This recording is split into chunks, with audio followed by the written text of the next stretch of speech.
ನಮಸ್ತೆ, ನಾನು ನಿಮ್ಮ ಕನ್ನಡದ ಗೆಳೆಯ ಪುನೀತ್. ನಾನು ನಿಮಗೆ ತೋರಿಸ್ಲಿಕ್ಕೆ ಹೊರಟಿರೋದು ಶಿರಸಿಯ ಸಾರ್ವಜನಿಕ ಗಣಪತಿ. ಬರೀ ಒಂದೊಂದೇ ನೋಡ್ಕೊಬರೋಣ. ನಾನು ಇವಾಗ ಬಂದಿದ್ದೀನಿ ವಿವೇಕಾನಂದ ನಗರ ಗಣಪತಿ ನೋಡೋದಕ್ಕೆ. ಗಣಪನನ್ನು ಅದ್ಭುತವಾಗಿ ಅಲಂಕಾರದೊಂದಿಗೆ ಕುಳಿಸಿದ್ದಾರೆ. ಇವರು 17 ವರ್ಷದಿಂದ ಗಣಪತೋತ್ಸವವನ್ನು ಆಚರಿಸ್ತಾ ಬಂದಿದ್ದಾರೆ. ಇಲ್ಲಿ 12 ದಿನಗಳ ಕಾಲ ಗಣಪತೋತ್ಸವವನ್ನು ಆಚರಿಸಿ ಆಮೇಲೆ ಅದ್ಧೂರಿಯಾಗಿ ಗಣಪತಿ ವಿಸರ್ಜಿಸ್ತಾರೆ. ಬನ್ನಿ ನೆಕ್ಸ್ಟ್ ಹೋಗೋಣ. ನಾನು ಇವಾಗ ಬಂದಿದ್ದೀನಿ ಹನುಮಗಿರಿ ಗಣಪತಿ ತೋರಿಸೋದಕ್ಕೆ. ಬನ್ನಿ ಗಣಪತಿ ಹೇಗೆ ಇನ್ನು ಒಳಗಡೆ ಹೋಗೋದಾದರೆ ತುಂಬ ಸಖತ್ತಾಗಿ ಲೈಟಿಂಗಿಂದ ಅಲಂಕಾರ ಮಾಡಿದ್ದಾರೆ. ಅಲ್ಲೇ ಹನುಮಂತನ ದೇವಸ್ಥಾನದ ಒಳಗಡೆ ಗಣಪತಿ ಕುಳಿಸ್ತಾರೆ. ಗಣಪತಿ ನೋಡೋದಾದರೆ ತುಂಬ ಚೆನ್ನಾಗಿ ಮಾಡಿದ್ದಾರೆ. ಗಣಪತಿ ಅಲಂಕಾರನೂ ಚೆನ್ನಾಗಿ ಮಾಡಿದ್ದಾರೆ. ಹನುಮಗಿರಿ ಗಣಪತಿ ಬಂದ್ಬಿಟ್ಟು ಈಗ 44ನೇ ಗಜಾನೋತ್ಸವ ಆಗಿದೆ. ಈಗ ಇದು 11 ದಿನಗಳ ಕಾಲ ಗಣಪತೋತ್ಸವನೇ ಇಲ್ಲಿ ಆಚರಿಸ್ತಾರೆ.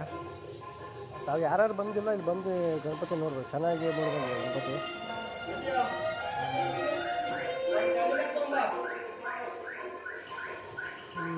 ಬನ್ನಿ ಮತ್ತೆ ನೆಕ್ಸ್ಟ್ ಗಣಪತಿ ನೋಡೋಕೆ ಹೋಗೋಣ. ನಾನಿವಾಗ ಬಂದಿದ್ದೀನಿ ಶಿವಾಜಿ ಚೌಕ್ ಗಣಪತಿ ಮಂಟಪಕ್ಕೆ. ನೋಡಿ ಗಣಪತಿನ ಮಂಟಪದಲ್ಲಿ ಎಷ್ಟು ಅದ್ಭುತವಾಗಿ ಅಲಂಕರಿಸಿ ಗಣಪತಿನ ಕುಳಿಸಿದ್ದಾರೆ. ನೋಡಿ ಗಣಪತಿನ ಇದು 60ನೇ ವರ್ಷದ ಗಣಪತಿ ಉತ್ಸವವಾಗಿದೆ.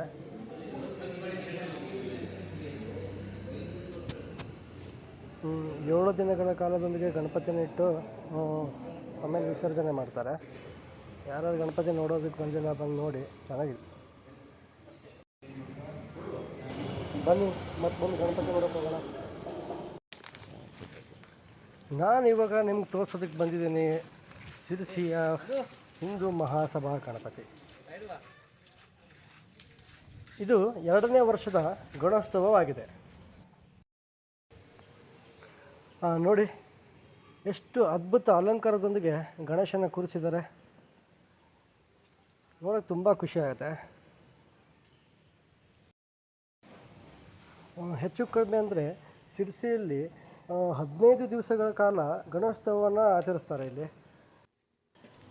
ಇಲ್ಲಿ ಅನ್ನ ಸಂತರ್ಪಣೆ ಕೂಡ ಆಯೋಜಿಸಿದ್ದಾರೆ.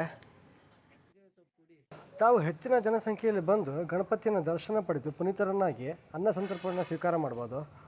ಮತ್ತು ಹಾಗೆ ಇಲ್ಲಿ ಅದ್ಭುತ ಮೆರವಣಿಗೆಯೊಂದಿಗೆ ಗಣಪತಿ ವಿಸರ್ಜನೆ ಮಾಡ್ತಾರೆ.